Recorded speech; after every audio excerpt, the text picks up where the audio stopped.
Others are in paradise, driving in their limousine, where everything is nice and clean.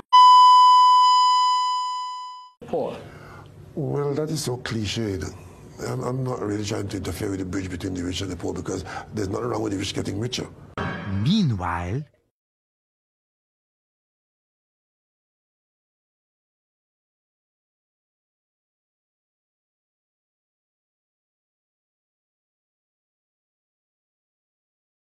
So Well, that's kind of bridging the gap, you know. That is the equation. It's not a seesaw where one has to go down for the other one to come up.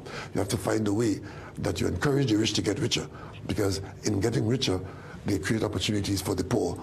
Opportunity. The lie again. Lie. Liar, them is the biggest liar.